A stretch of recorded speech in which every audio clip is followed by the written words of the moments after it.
Doctors of Reddit, what is your most awkward experience when dealing with members of the opposite sex? NSFW. I was the chaperoning nurse. Young doc, first week in OB and was seeing a early pregnancy PT in triage. Docs usually say, "I'm going to put my hand on your vagina now," or, "You will feel the speculum on your lips, labia." He was rattled and so nervous he conflagrated them as, "I'm going to put my lips in your vagina now." The patient and I roared with laughter for a second before we controlled ourselves. He shakily kept his dignity and kept right on going like nothing happened. He never referred to it again for the 4 years he was there. When I was 16, I sometimes got dizzy if I stood up really fast. I'm pretty sure this is relatively normal, but my mom thought something was wrong with me. So she took me to the doctor, and he wanted to check for testicular cancer. I had a worried look on my face because I didn't want an old Asian man feeling my nuts. The doctor saw my face and thought it might console me if he spoke, teenager. He said in his Asian accent, "I am gonna feel up yo balls." I felt pretty awkward after that. Somewhat related, but from a patient's perspective. When I was in nursing school, I went to my school's student health center for a gyno appointment. The doctor asked me if it was alright if a medical student was present.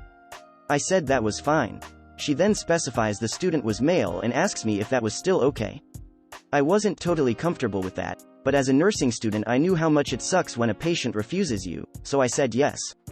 Lo and behold, it was an incredibly attractive med student from my school who I bumped into all the time, and he saw the inside of my vagina. I never could look him in the eye after that. We are taught to explain to patients exactly what we are doing, as we are doing it. Delicate wording becomes important during female pelvic exams. Instead of, "Okay, I am going to place the speculum inside now, so you'll just feel some warm pressure," my buddy ended up saying, "Okay, I'm coming inside you now." The female patient responds, "No thanks, I already have 3 children." General Surgeon, 31, F. For context, I work for a county hospital taking care of very salt-of-the-earth patients. These are my people, as I was also born with a plastic spork in my mouth. Talking one morning to a young man who was about to get his inguinal hernia fixed, and his only question to me was, "When can I have sex again?" The only person with him was his girlfriend, who was smoking hot, so I broke him the bad news: "You're gonna wake up feeling like a horse kicked you right square in the junk. So, go ahead and do what you want when you feel like you want to. But it's not gonna be today." We get him to the OR, put him under general anesthesia, and then a very new, very young, very pretty female nurse starts to prep him. To those unfamiliar, this involves vigorously scrubbing down the groin, including the penis and scrotum, with what amounts to a sponge on a hollow stick that dispenses a compound that decontaminates the skin somewhat. As soon as she starts scrubbing, the patient pops a raging boner. He's completely under and paralyzed, mind you. But the more she cleans, the bigger it gets, and yeah, this kid's a shower, I tell ya what. Poor thing, her face just gets redder and redder, and it gets bigger and bigger. And everyone's giving her shit the whole time. I finally stop her because I'm afraid any second he's gonna break, scrub and contaminate my field. O_0. We do our best to drape around ol' Ron Jeremy. It was hard. My poor, married with kids and straight as far as I know, male resident had to keep batting the damn thing out of our field during the whole case. Afterwards, I made sure to reiterate to the hot girlfriend that he probably wouldn't feel like having sex in the near future.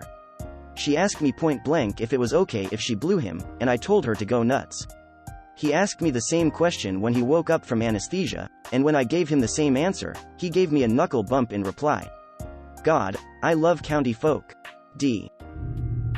I will preface by saying that the word opposite doesn't quite fit here. Last year I had a transgender patient, FTM, who had completed their transition, hormones and mastectomy only, for now, and had been living as a man for about a year or so. One day he called me and asked if he could have a blood test for HPV. I told him that the only test for HPV was a cervical swab. To be thorough, since he still had a uterus, we could do a pap smear with a swab to check for HPV. He agreed. It was a difficult and painful exam. He'd never borne children while a woman, and the testosterone he was taking made his vaginal canal smaller, drier. Even with the smallest sized speculum, it was very uncomfortable for him to complete the exam. It was awkward for me, not just because of his pain, but because he had been content with his transition and was living happily as a man, and then I had to give him an intrusive, painful reminder that he used to be a woman. It felt like a violation to me, much more so than the usual pap rectal exam, like I was somehow going against the transition he'd worked so hard for.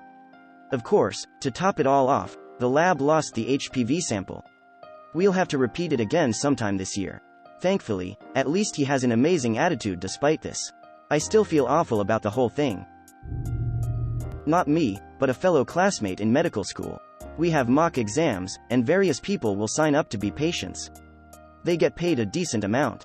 So he went in the mock exam room and started the basic history and physical on the fairly attractive female. Did this and that pretty standard stuff, grabbed in a tongue depressor and had her open her mouth.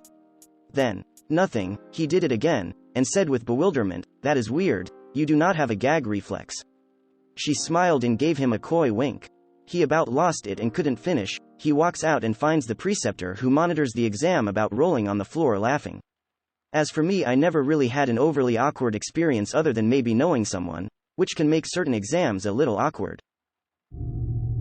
Removed. You people don't understand. Those doctors? They can smell your cum. Not a doctor. Student rad tech. Had a patient for a regular chest X-ray series, but she was coughing up sputum. I asked her if she wanted a tissue to cough it up into, and she said she didn't spit, she was a swallower, and winked at me. I'm 19. She was 98. Patient here. I was in a small town where my parents used to live and I had to see a gynecologist. I was worried that I may have had a tampon stuck in my vagina, PSA. That's not physically possible, but I didn't know that at the time. Unfortunately, the only doctor I could see was a friend of my parents. After thoroughly probing and peeking, he informed me that there was nothing wrong. In fact, your vagina is, for lack of a better word, gorgeous. I've never been so embarrassed. I had to babysit his kids that weekend. TL. Doctor. Dad's friend tells me I've got a beautiful beaver and then I have to babysit his kids. In Brazil. 20-year-old woman receives a knife cut in the chest. Slides both of them across. Superficial injury, but it needed stitches. No plastic surgeon, Seuss in Brazil. Started the procedure. You like them, don't you? If you make them pretty again, you can play with them all you want. The nurse was mortified. This would go on for 45 minutes. As soon as the next drive I on schedule arrived, I was ending the stitches and referred her to the other doctor and moped out of there. English is not my primary language. Sorry for any mistake. My doctor once said, "You're so thin. It's very easy to palpate your organs." Then he felt my spine from the front. It was awkward. Being a resident in Saudi Arabia, there's a huge stigma attached to male attendings examining female patients, especially those with gynecological issues. Also, being a foreigner residing here, some customs and practices catch me completely off guard at times. That being said, I was once in charge of my consultant's OPD during the OB/GYN rotation, said consultant having left early thinking all major cases and appointments had been dealt with, and left me to clean up any stragglers in the last hour. In walks a 40-ish-year-old mother with her 18-year-old daughter, both completely covered from head to toe in burqas, who then proceeds to throw a tantrum about how the consultant wasn't there for her appointment, and how she left a male resident in charge of the OPD. A cursory examination of the daughter's file didn't reveal any history which would have helped me decide if my superior should get involved. I then began to try to talk her down, asking her what her appointment was about, and how I was in charge of the department. I didn't dare reveal I was just a lowly resident, and I would do everything in my power to help her out with any issues her daughter had been having. After a lengthy conversation, I find out that the daughter was there for virginity verification because she was to be engaged and subsequently married off that month, and appointments in my hospital's OPD are a bitch to get, and they needed to present that certificate along with some others, regarding finances, genealogy and a few others, to the prospective groom during the engagement ceremony. I went completely numb, detached, examined the poor girl silently. She was in the stirrups naked from the waist down and burqa above that, not even an eye slit, and discovered, for the first time, a stack of thick, extremely official-looking certificates in a desk drawer, to be given to women who passed the examination. I have since performed that examination close to 30 times, and have seen quite a few females who didn't have an intact hymen, and actually sobbed quietly in shame during the examination. I try to explain to the family that hymen rupture is in no way a sign of promiscuity or even sexual penetration. To those people I know wouldn't understand, I just certify their duotas virginitas and tell the girl to come up with an excuse later on to their families. Damn, someone tells on me and I'm gonna be facing one hell of a malpractice suit. I had one patient who had made her desire for me very public, but since I treated her entire family, I decided not to kick her out and continue to remain professional. In the midst of a bipolar mania, she kept complaining of female issues. During her pelvic exam, I happened to look up and I saw a gigantic smile on her face. After the exam, in the hallway in front of a few residents, she said, "If you weren't my doctor, I'd fuck your brains out." Perhaps I should have mentioned this earlier, but she was the only woman I've ever met who is a 0/10. She's the only patient who made me question my heterosexuality. Doctor here recently walked in on a new mother in a sitz bath with 2 breast pumps gulping away at her all the while her husband grins from ear to ear as I worked her up for a pubic bone injury. The newborn could sense my embarrassment. Posted about 2 years ago on a similar thread. 3rd year of medical school on my family medicine rotation, which I'm doing on my med school's campus academic health center. Electronic medical record shows 24-year-old with chief complaint of cough, so I go in to interview her. Where it comes to light, she's really there for vaginal itching. Finish up the interview and tell her I'm going to grab my attending for the pelvic exam. My attending tells me she'll let me do the pelvic if the patient consents. I had already done OB/GYN at this point and was quite comfortable with it, but we both agree I'd likely get asked to leave the room altogether. Lo and behold, patient consents, I do the pelvic, we write her a script for some antifungals and she goes home. 2 days later, I'm teaching a small group of first-year students how to perform an abdominal physical exam. Teaching is a requirement of the family medicine rotation. When, during introductions, I come face to face with my patient who never mentioned she was a first-year student. We both play it off really cool at first, but during the session, her partner asks me to show him how to do an inguinal, femoral hernia examination on a female patient, aka his partner. While I'm doing my exam, she breaks out in hysterical laughter, which causes me to lose it and start laughing at the absurdity of the situation as well. She played it off like she was ticklish and I said something stupid like, "I thought of something funny, don't mind me." 2 weeks later, she returns to the clinic for a follow-up and I go see her. We talk for a while about how she's feeling, how awkward our second meeting was, and then just shoot the shit for a bit when she goes, "So when are you going to take me out to dinner?" I politely declined and explained I had a girlfriend at the time and never saw her again. TL. Doctor, I did a pelvic exam on a girl who ended up being a fellow medical student, though 2 years behind me, and asked me on a date at her follow-up appointment. Not a doctor but a nurse. Trying to insert a catheter on a guy with a micropenis, inverted penis. My perspective may be off the scope of the thread since I'm a veterinarian, not an MD. In my experience, people who do not want to neuter their male dogs are always males. Having a frank discussion about the benefits of neutering with someone who is emotionally attached to their dog's testicles is pretty awkward. When you have to explain that you're not actually a doctor.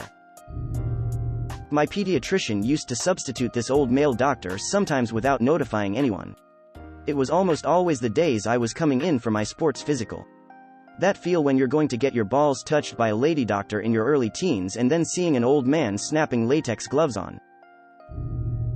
Patient side of the story. I got a positive on STD test, so to take the secondary test to make sure, I went to public health center located near me. The blood drawer person was extremely cute. So when she drew my blood I was striking up a conversation, just to be friendly. She says, "You're awfully cheerful for a person that doesn't know if you have a STD or not." I tell her, "Well, you'll let me know if I do?" She gave me a smile and left. When someone came back, I shit you not, I was facing the other way, and said something charming, flirty, only to turn around face to face with an old lady doctor. She even had a sense of humor, and said, "You can call me when you know you're clean." She was the kind of woman you can tell that used to be pretty about 20 to 30 years ago, but old age took its toll. I got embarrassed, asked for when to come back for results, and left. Week later I go back, see the same old lady doctor, and tells me I'm clean. I left before any awkwardness bubbled up. Used liquid nitrogen to freeze genital warts off of a 20-something-year-old girl. After she touched her genital warts with her hands to show me where they were, I applied cryotherapy and left the room for a moment so she could get dressed. When I got back she proceeded to grab my hand and shake it. After touching all of her warts. Without washing her hands. My classmate and I were at a free clinic performing our first ever pelvic exams on standardized patients. Classmate is a big woman pillager of a man and gets to go first. He proceeds to insert his fingers to palpate for the bimanual exam. Our poor standardized patient shrieks right away. She promptly states that for all women's sake, he's gonna need to use one finger for those procedures from now on.